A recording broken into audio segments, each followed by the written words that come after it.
अध्याय के प्रारंभ में चाणक्य उस गृहस्थ को सुखी बताते हैं जिसके घर में मंगल कार्य होते रहते हैं, जिसकी संतान बुद्धिमान हो, पत्नी मधुर भाषिणी हो, जिसने सत्कर्मों से धन की प्राप्ति की हो, जिसके मित्र समय पर उसका साथ देने वाले हों, नौकर आदि उसकी आज्ञा का पालन करने वाले हों, जहां अतिथियों का स्वागत सत्कार होता हो, जो गृहस्थ नित्य नियम से प्रभु की उपासना करता हो और जिस घर में प्रतिदिन श्रेष्ठ स्वादिष्ट भोजन बनता हो, ऐसी गृहस्थी ही प्रशंसनीय होती है, अर्थात ऐसा गृहस्थ सदैव सुखी रहता है। दान का महत्व बताते हुए चाणक्य ने अनेक स्थानों पर कहा है कि दान देने से धन की कमी नहीं होती। हाँ, योग्य और विद्वान ब्राह्मणों को ही दान देना चाहिए, क्योंकि ऐसे व्यक्ति को दिया हुआ दान कई गुना होकर मिलता है। असल में देखा जाए तो धन का दान करना तो इसलिए भी लाभप्रद है क्योंकि ऐसा करके व्यक्ति यश और पुण्य की प्राप्ति करता है, जो धन की अपेक्षा बहुत ज्यादा समय तक रहने वाली है। इस संसार में नित्य ऐसे दुष्कर्म होते हैं जिनसे किसी के नष्ट होने का भय सा बना रहता है। जिस व्यक्ति ने अपने हाथों से कभी दान नहीं दिया, कानों से कभी शास्त्र वचन नहीं सुने, आंखों से कभी सज्जन व्यक्तियों के दर्शन नहीं किए और जो कभी तीर्थों पर भी नहीं गया, चाणक्य कहते हैं कि ऐसा जीवन व्यर्थ है। होनी बड़ी प्रबल होती है, यह बात सभी जानते हैं। अपनी होनी अथवा भाग्य के कारण करील के वृक्ष पर पत्ते नहीं होते, तो इसके लिए वसंत को दोषी नहीं माना जा सकता। यदि उल्लू को दिन में दिखाई नहीं देता तो उसमें सूर्य का क्या अपराध है। इसलिए जो कुछ भाग्य में लिखा है उसके प्रति किसी को दोष देना उचित नहीं।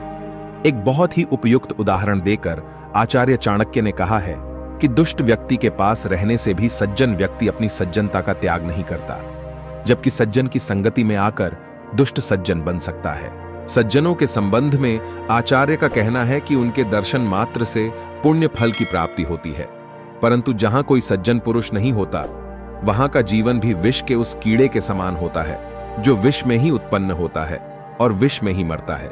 इस श्लोक का आशय यह भी हो सकता है कि जिस प्रकार विष का कीड़ा विष से अप्रभावी रहता है, उसी प्रकार दुष्टों में रहने पर भी सज्जन व्यक्ति दुर्गुणों से कोसों मील दूर रहता है।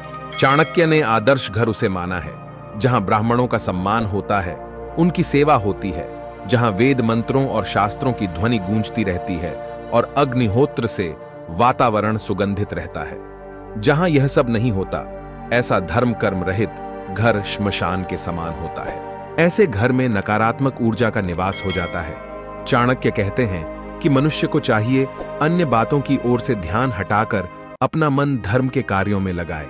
आचार्य के अनुसार जो व्यक्ति दूसरों की स्त्री को माता के समान देखता है, दूसरे के धन को तुच्छ समझता है और सब प्राणियों को अपने समान मानता है, सदैव धर्म में लगा रहता है, कटु वचन नहीं बोलता, जिसमें दान की प्रवृत्ति होती है, मित्रों से जो किसी प्रकार का छल कपट नहीं करता, गुरु के प्रति जो नम्र रहता है, जिसका अंतकरण समुद्र के समान गंभीर है, जो आचरण में पवित्र, शास्त्रों को जानने वाला और हर समय प्रभु को याद रखने वाला है, वही सज्जन है।